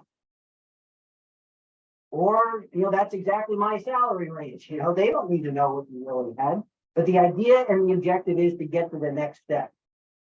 So this is not the job offer. If in fact, you think that you're worth $120,000 and their range went to 90 to 110, there are a couple of things you can do. You could say, well, I don't want to go back to the job offer, or you could begin to develop your negotiating strategy to somehow get that money made up. And we'll get into negotiation in a minute. But you need to be prepared to answer that question. What is your salary range? How do you answer that? Why not flip it on them if you're in the interview room to get them to tell you and then just say, yeah, that's good. And then go on with the interview. Here's another tip. Do not be afraid of silence. And what I mean by that is We tend to start answering the question before they're even done with the question. Instead, what you want to do is pause for a minute. Maybe even have a piece of paper in front of you and outline your answer. Or write down the questions, because they're going to be multi-part questions, and you don't want to do like I did and say, oh yeah, what was the third part of that question? You want to know and you want to have an answer for all the questions that they ask you. Have you ever been in a situation when this happened? If so, how did you address it and what was the outcome? That's 3 questions. Did you write them down? Or do you have an outline that you want to create? Take your time. 10 seconds, you can write a whole lot of stuff on a piece of paper. And then you use that outline to answer the question. Otherwise, you're going to end up like me and you're going to start talking in circles, and you kind of like come back and say, oh, I forget. What was the purpose of the question again? And you do not want to do that. So don't be afraid of silence, and use that silence wisely to really think about what you're going to say before you open your mouth. You want to be able to sell yourself. You want to share your accomplishments, but they've got to be related to the job description. Remember that. So here's the technique. Go back to the job description before you get in the interview room. Go back to the responsibility and look at what those responsibilities are, and come up with a short story that can explain how you did it. So you want to be a maintenance supervisor. You've got to build a program that addresses preventive maintenance. Okay, well, why not think about that? Every Monday morning, we went down to the motor pool and we did pre-combat checks and services. We identified faults. We may have fixed those faults before we actually operated. During the operation, we would make sure that we did some quick checks and services on our vehicle to make sure it was operating properly. And then at the conclusion, right, you can very quickly tell a story that says how you did preventive maintenance. And so why not think about it? If that's one of the job requirements, or not requirements, one of the responsibilities in the job description, right? Did you ever do a safety program? That might be that you be responsible for safety. You could talk about the safety. You could talk about how every time you operated a vehicle, before you even turned it on, you had to walk around the vehicle to make sure nobody was sleeping under the tires, or make sure that there weren't any oil leaks or whatever. You could talk about safety from the very simple to the very complex. But tell a simple story about it so that the receiver understands that you understand what a safety program is. Okay? So go back to the job description, go through everything in there from a responsibility, maybe even write it on the piece of paper and say, these are the things that I want to cover in my answer about that. Okay? Now, before I get to the last bullet, understand this. Everybody and every question that they ask you will be focusing on only 2 things. Every single question that they ask you will be about one or the other, and possibly both. So you only need to be prepared to answer and present the 2 subjects. That's it, 2. What are they? The skills and experiences and responsibilities directly related to the job. I just told you how to do that through the job description. And the second one is your character. So you've got to be able to reveal your character in your answer. Okay? In many cases, the question may come to you as though, oh, I've got to be able to describe all the steps that we have to have in preventive maintenance. But what they're really asking you is to describe something so that you can then reveal your character. Even in preventive maintenance, safety was important to me. Well, that's part of your character, that you're responsible for the people that you oversee and or the equipment, right? I have integrity. I saw this as an issue, so I tried to fix it. It doesn't matter if you fixed it or not. It's about the fact that you have the integrity to try to fix the problem. Or I took the initiative. There's all sorts of, what is your character?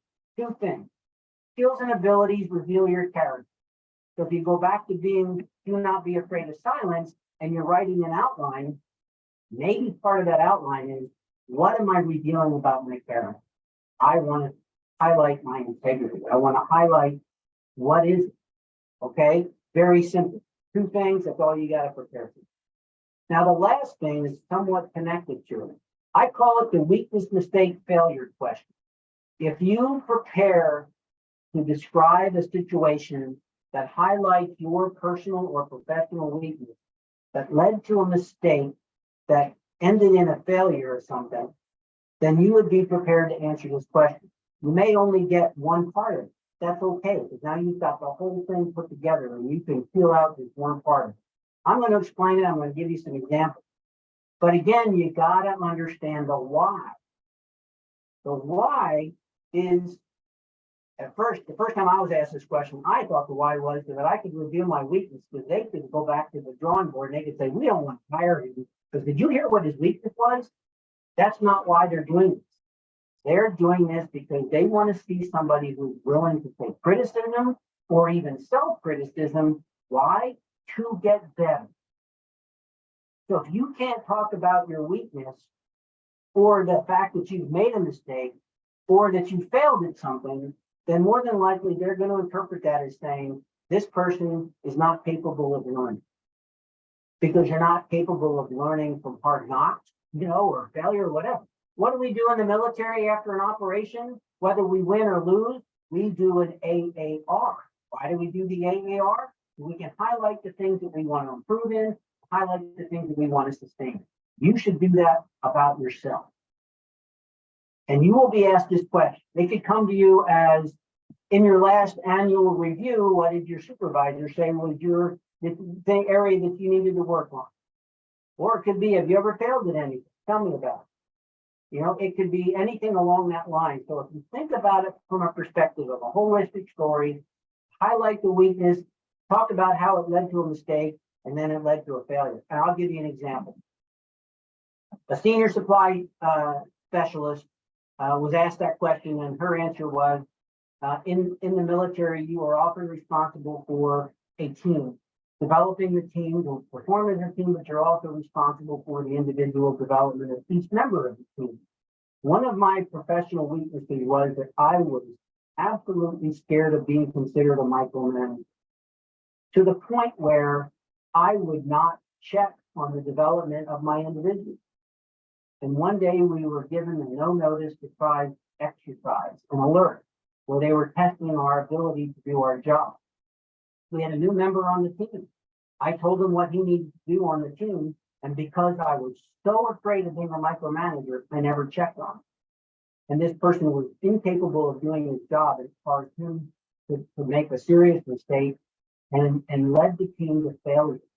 So the whole team failed, and in essence, we actually complicated the other team members or other teams around us to not do their job.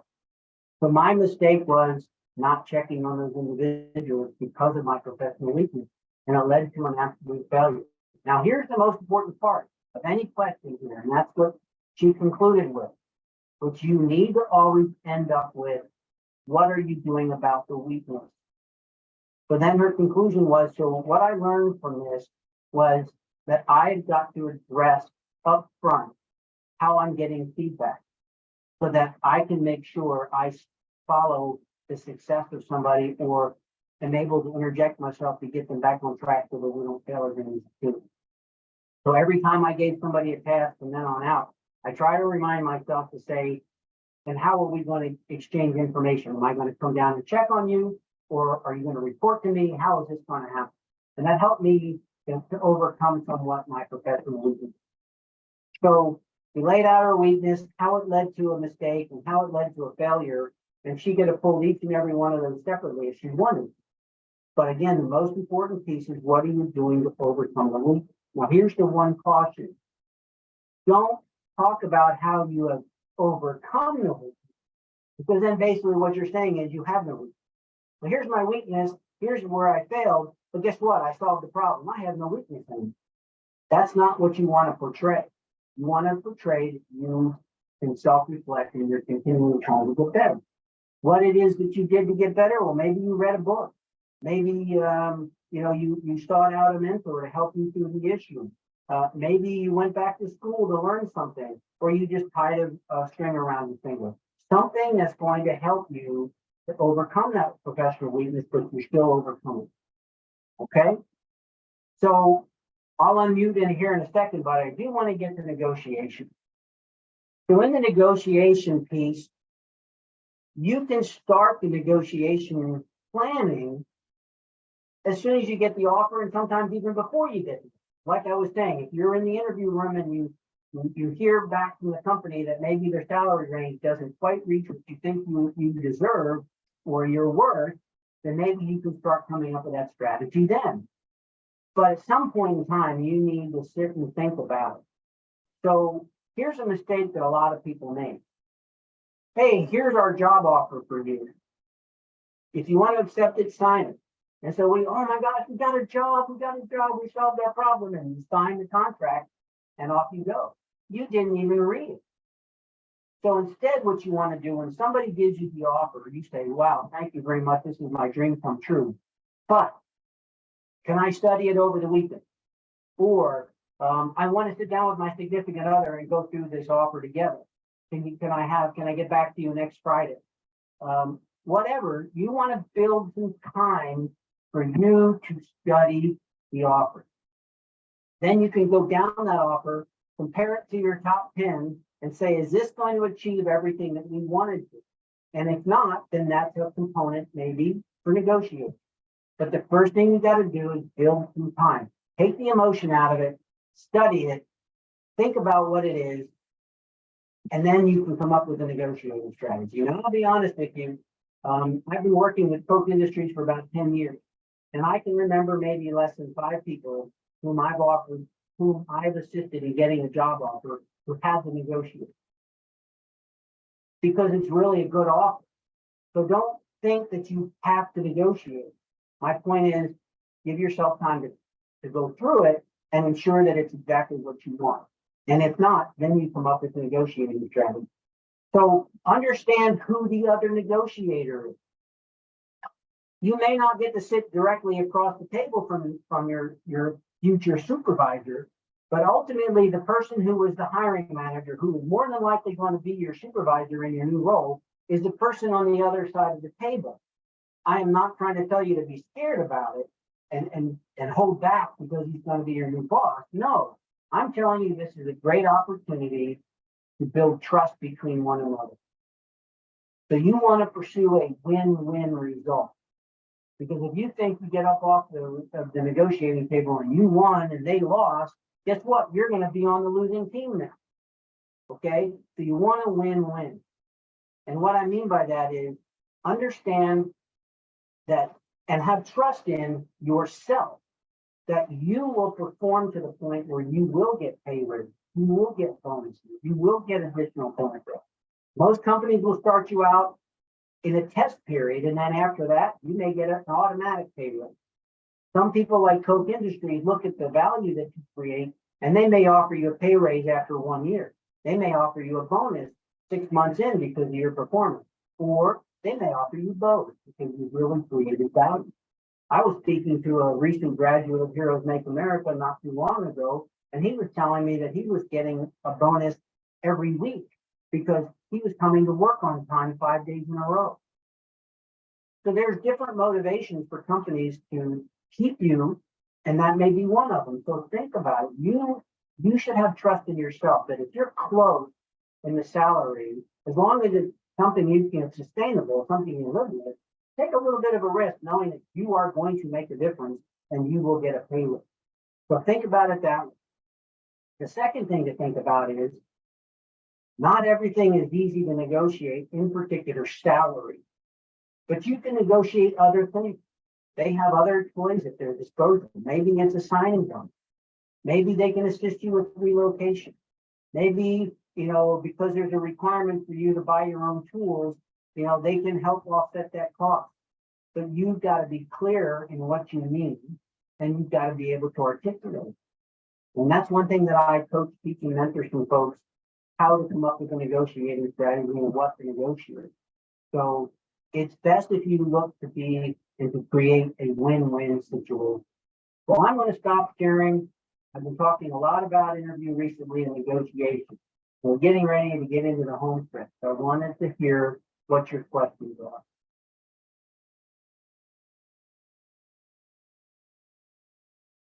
Any questions at all? So I see Ronald put in the STAR method.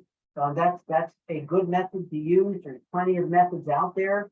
But understand, as he's insinuating there, that the questions that people ask nowadays are going to be situational based questions. So they're going to want to know what the situation was, right? In other words, have you ever been in a situation where that's the situation?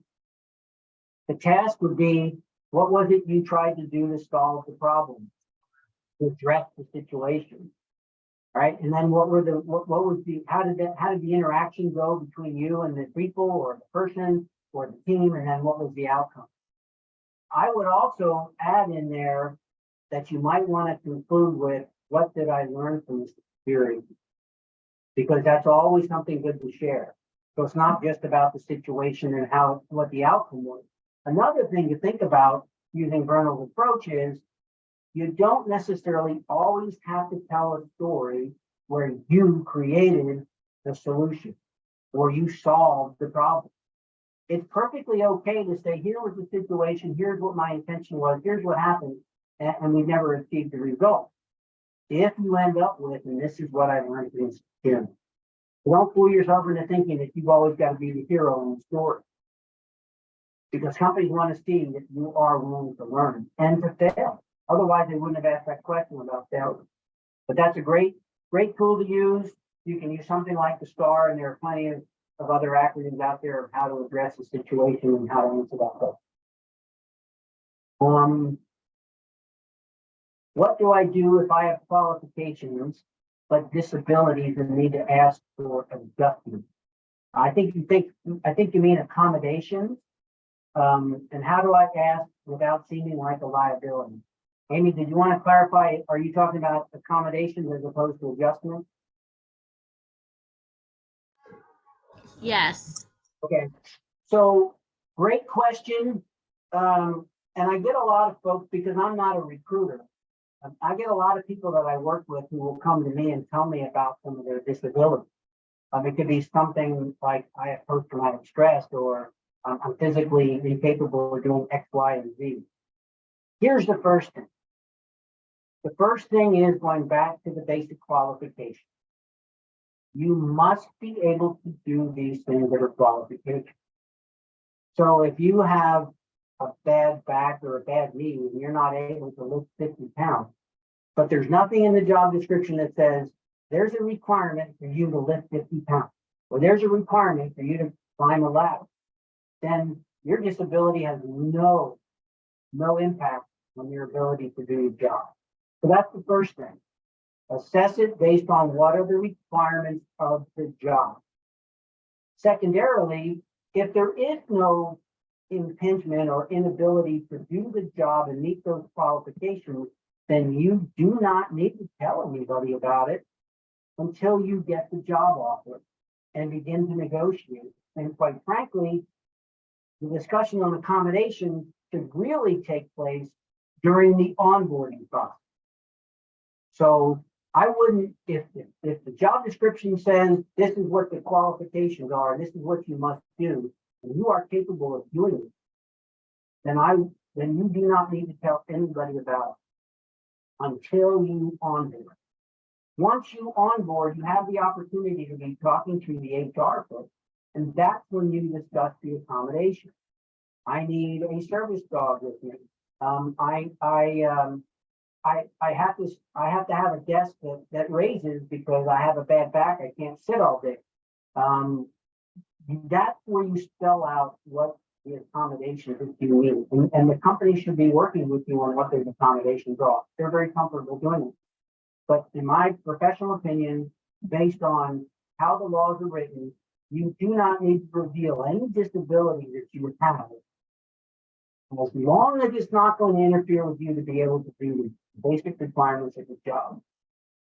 And you wait until the onboarding, and that's where you would lay out what those requirements are and what they're and discuss what those accommodations will be. Does that help you, Amy?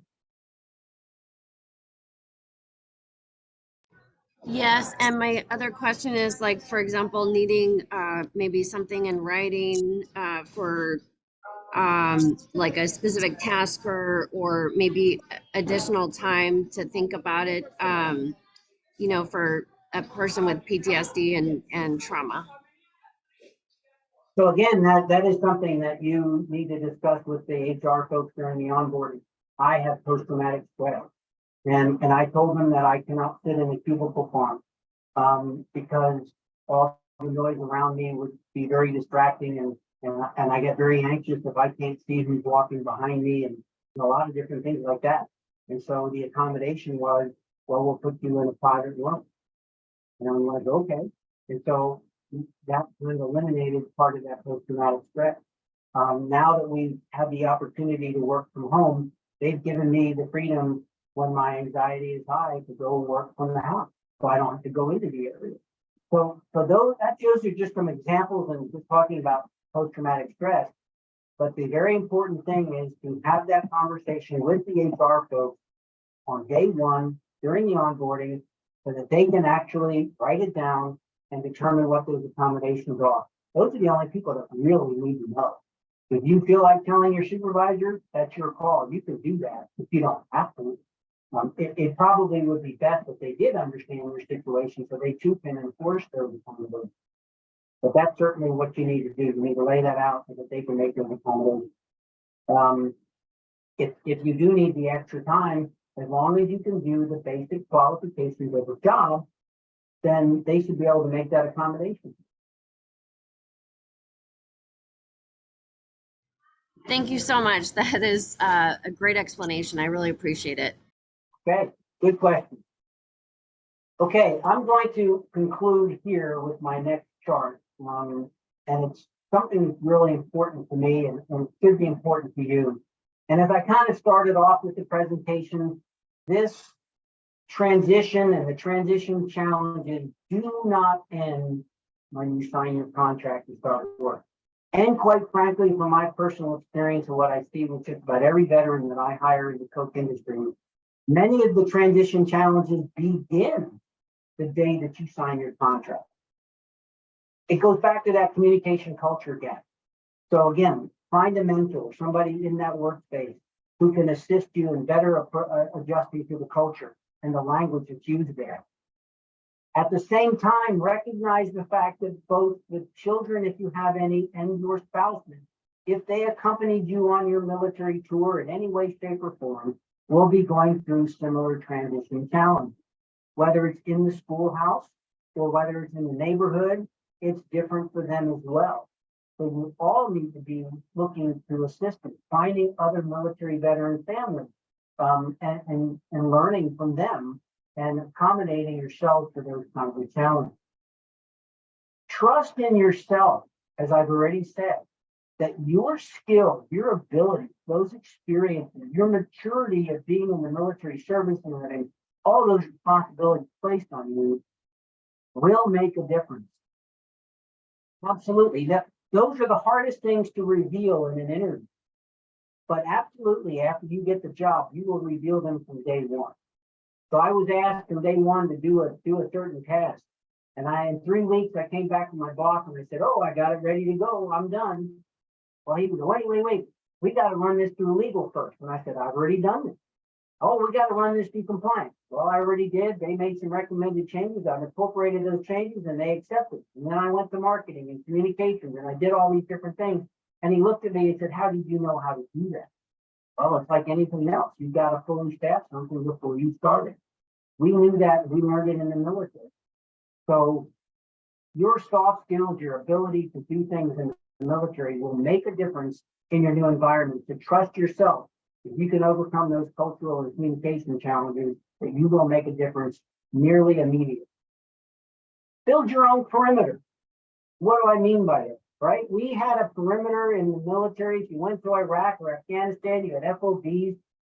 You had all sorts of perimeters. And why did we have those perimeters? Well, so that there was some semblance of security while you were internal to the perimeter going on with life, cleaning your weapon, eating food, doing vehicle maintenance, preparing for the next mission, whatever the case may be. But that perimeter kind of gave you some safety. So when you get out of the military, I would highly suggest you begin to build your own perimeter. As I've already said, find other veterans, maybe in your church, maybe in your neighborhood, maybe at the workspace, right? Look for the veteran license plates. Get a veteran license plate yourself so that other veterans can find you. And find the time to really connect with one another, because you will need the help, you will need the mentoring, you'll need a lot of those things. And you don't want to wait until things become too complicated to then look for somebody who can talk like you or as you used to do it. And finally, don't forget your warrior ethos. And what I mean by that again is never leave a fallen comrade. Although I'm not talking about somebody who's wounded, when you get out into this space and you find somebody who's really frustrated with the transition process, frustrated with the new work environment, they meet my definition of a fallen comrade. You as a veteran should reach out and assist that other veteran. And don't wait. Maybe once you get your first job, turn around and help your battle buddy who's in the transition as well. There's plenty of ways to do that, but it's again going back to veterans, take care of veterans. One final comment that's not on my chart, but I do want to make a point for this. As I've been talking about these transition challenges, and in particular that many of the transition challenges will begin after you sign your contract. If you were a female and in the military, you may have more complications in your post-service acclimation. And here's the reason why.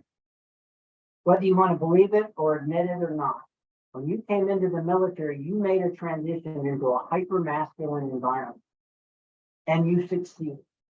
You adapted, you learned a lot of skills and abilities in a hyper-masculine environment. And I am not telling you to not apply those things that you learned, but instead, just understand and appreciate that when you get out, people will look at you and say, that is not the way most females do things. Okay, and that's okay, because you are doing things to solve problems and you are doing things that fit your culture. But just understand that. And I have connections to nonprofits and some other agencies and organizations that focus specifically on female veterans and helping them through these issues. So if you ever find yourself in your new workplace and you think, boy, I really don't fit in, and you want some assistance, reach out to me and I'll try to connect you to some of those agencies. They are all female owned and run, so they can really speak their language and help you do that. I didn't want to leave this conversation without at least mentioning that that is a potential challenge specifically for females. So I'm going to stop sharing and see if there are any other questions.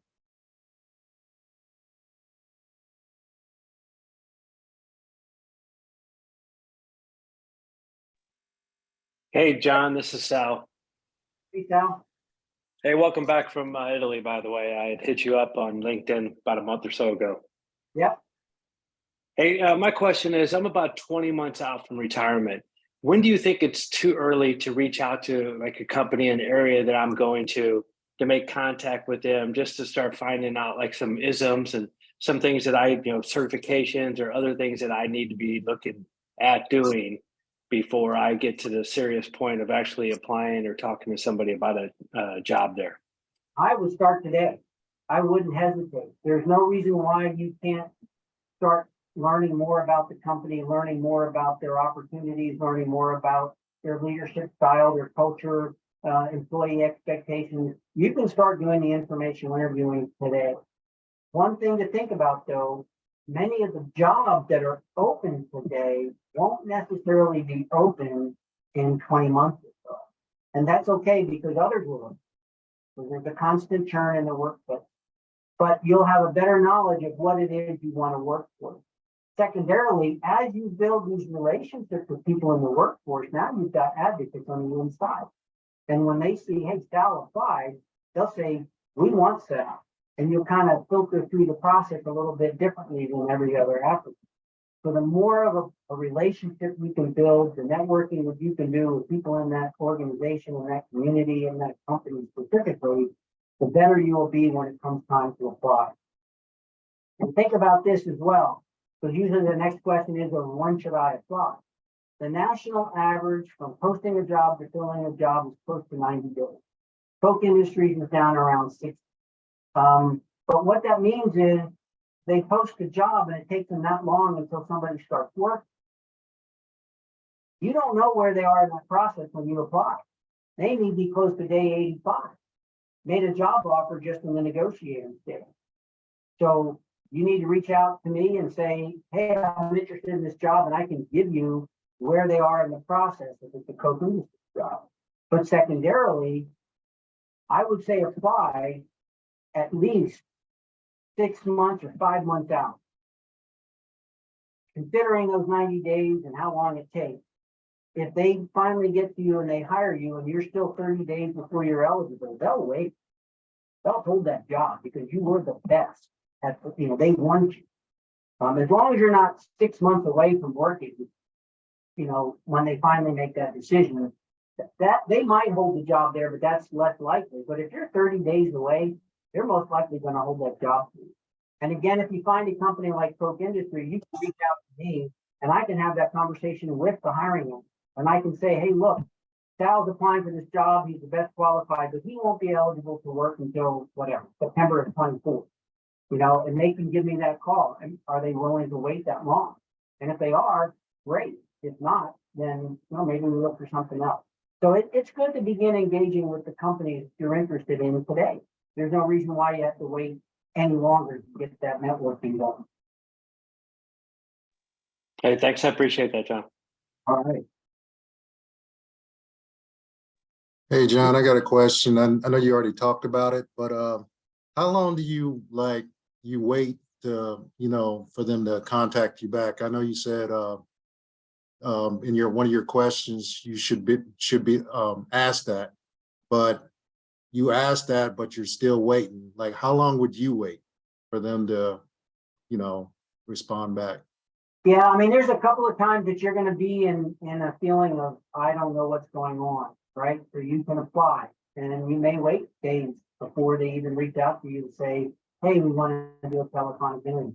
And after that, they may wait, another week before they say, bring you on for the interview. And then again, it may take some time, to finally make that decision. You kind of have to play that by ear and where you are. And it's perfectly fine to write an email to the recruiter to get a direct feedback from them and say, hey, I applied, I'm waiting for an answer, can you give me an update? That's perfectly fine to do that. If you are applying to a company like Koch Industries where they have somebody like me, I can run that interference for you. That way, because I know I felt the same way. If I bug them too much, they're going to get mad at me and just delete me and reject me and whatever.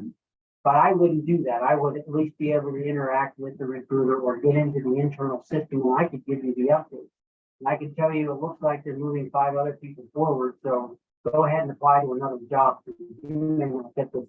I can give you that kind of insider information. It's hard to say how long to wait. I would probably, wait about a week. And if they haven't told you that they'll be in touch with you, then at about the week mark, I would reach out. And then I would read that response from the recruiter to see if 1 week is good or 2 weeks is good. But it can take a while. Thank you, John. I guess the underlying answer to that too, Melvin, is there is no reason why you can't have 2 or 3 or sometimes 5 jobs all working at the same time. Because what happens if you get to that point where 2 companies make 2 different job offers? Now you're in the catbird seat. You can negotiate to figure out which one is the best one. All right. Yeah, that's true. Thank you, John. Okay. Any other questions? So we're at the top of the hour. I do want to real quickly put my information back up here if you missed it at the beginning. So bear with me 1 more second. So here's my information again. I do work with a company called Koch Industries. It's spelled Koch.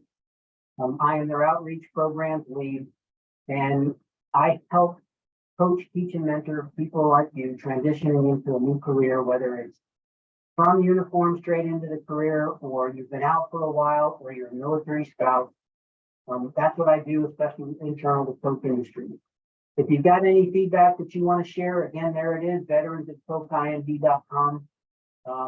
I could show you one other chart right here. Come on.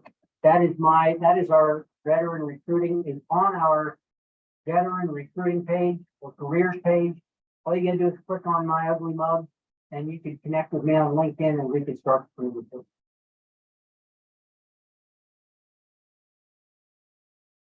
Thank you again for your service. Thank you for your time. I wish you the best of luck in your transition. Awesome. Well, thank you so much, John, for so much information. I think that's vital to the success in preparing for that next chapter, which it takes practice. It's not easy the first time. It takes a lot of experience. So making sure that our participants know, take everything with a grain of salt, right? It's all a process as they're going through it. But I appreciate your words of wisdom. I've dropped in John's contact information again into the chat. And we appreciate that everyone participated today. So thank you, John, for presenting. Thank you for the participants for joining. But that's a wrap. So hopefully you learned something, and definitely reach out to John with further questions. He is a resource to be utilized. But that's it. Anything else from you, John, before we close out? Again, just reach out to me on LinkedIn if you want to connect. I'd be more than happy to see what I can do to assist you and orient you on your next career. Thank you for inviting me. The Heroes Make America. I appreciate the collaboration. Sounds good. Well, you all have a good rest of your day. Thank you for joining. Bye-bye.